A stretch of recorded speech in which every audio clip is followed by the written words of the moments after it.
Lore, everybody.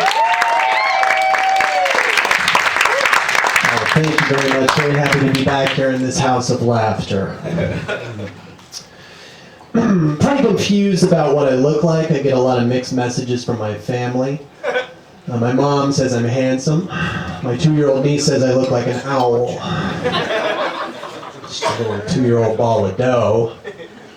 I am from suburban Southern California, which means I call my mom dude.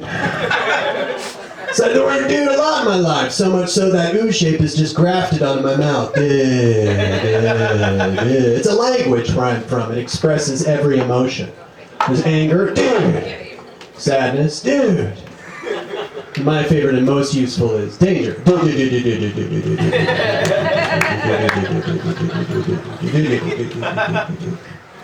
I'm what you call a high-functioning depressed person.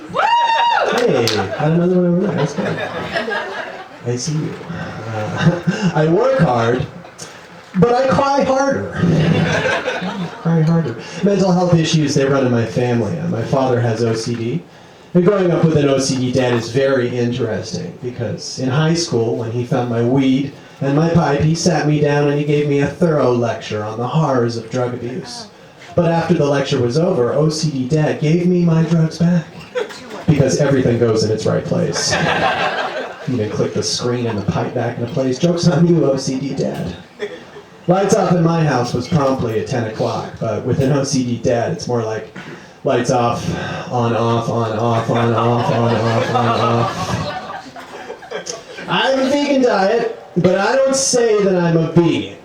Because if I say that I'm a vegan, some other vegan will pop out of the shadows and challenge me to a vegan off. Be like, oh yeah, you a vegan, bro? Oh yeah, name your top 5 favorite Slaughterhouse videos. Yeah? Is the ringtone in your phone cruelty free?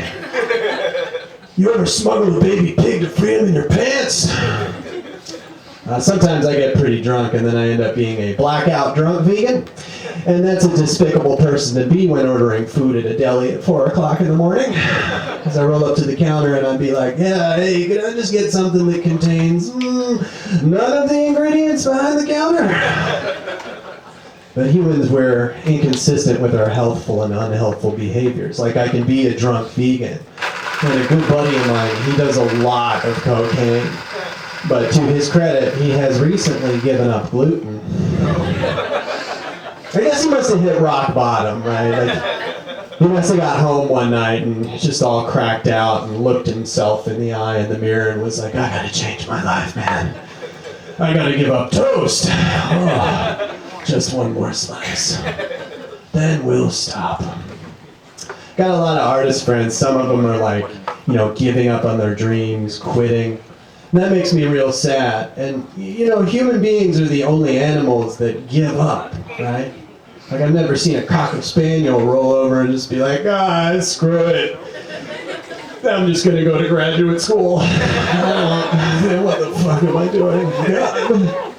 And animals are being used in therapy a lot, which I think is fantastic, because the results are tremendous.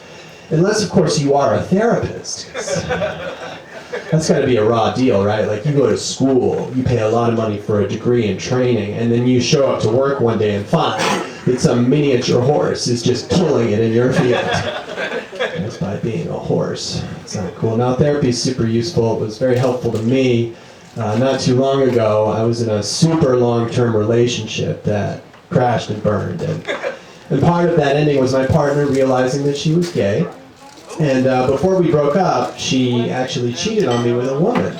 And I wasn't jealous until I saw a picture of this person on Instagram. And I realized that I had been cheated on with what's known as a skater boy, and that's spelled B-O-I. And look, just on the off chance that there's one person in this room that doesn't know what that means, audience, I now have to mansplain a branch of lesbianism to you. Alright, so a BOI, a boy, is a very stylish, sometimes boyish-looking lesbian. A skater boy is that plus skater accoutrement.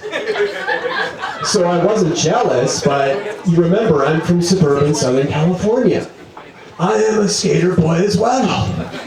So then I was like, oh, I get it. I bet it's because she knows how to do all kinds of cool skate tricks that I don't know how to do. she could nail that kickflip, that she could do that jump down a stairwell.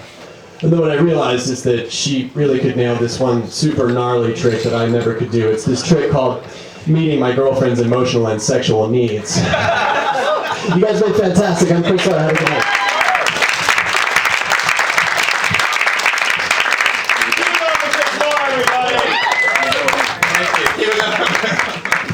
Everybody have a good